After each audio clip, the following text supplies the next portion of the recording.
following account was shared by someone whose mother's friend once worked as a toll collector at Soksa Tollgate on the Yeongdong Expressway in South Korea. At the time, Soksa Tollgate stood in almost complete isolation, unlike most highway exits. There were no restaurants, no motels, and almost no signs of life nearby. Only the toll gate and the mountains surrounding it. Because of how remote the location was, female employees almost always worked in pairs during the night shift. However, one night, a younger employee found herself working alone.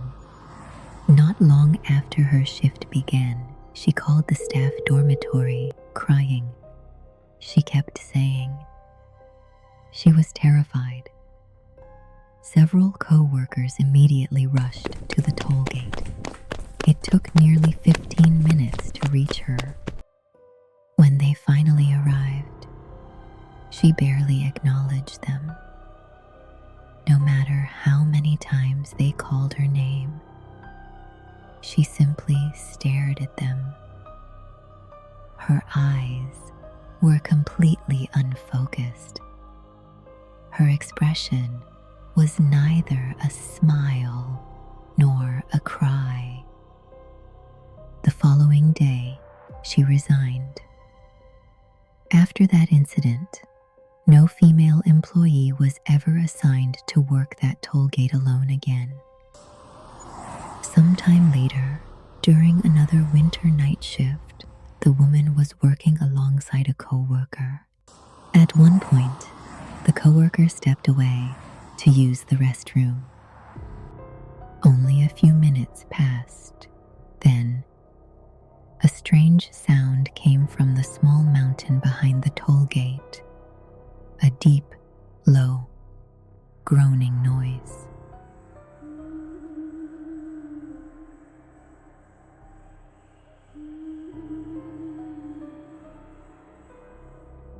At first, it sounded like an animal, somewhere in the darkness.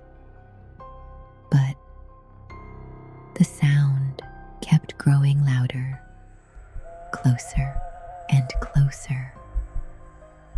Then, without warning, it stopped. A second later, a high-pitched scream echoed across the mountains. She slammed the window shut, crawled beneath the desk, and called both her coworker and the other employees. Then she closed her eyes and waited.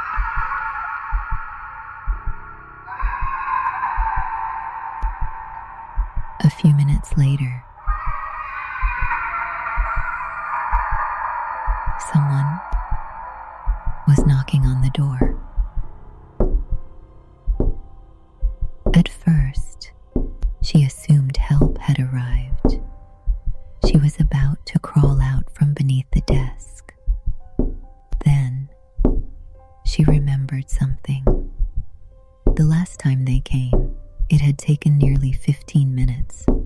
There was no way anyone could have arrived this quickly. So, she remained hidden. The knocking continued, slow, steady, relentless. Then suddenly, the knocking became violent, certain that someone had finally arrived. She carefully opened one eye and looked toward the window. Standing outside was a woman.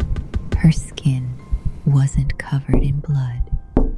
The skin itself was an unnatural shade of crimson. Her eyes were so large, and she was still knocking on the glass. That was the last thing she remembered. She lost consciousness immediately.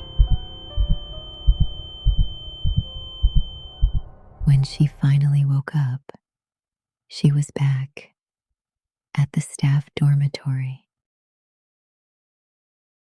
The account ends with one final detail. Despite everything she experienced that night, she continued working at the same toll gate for several more months.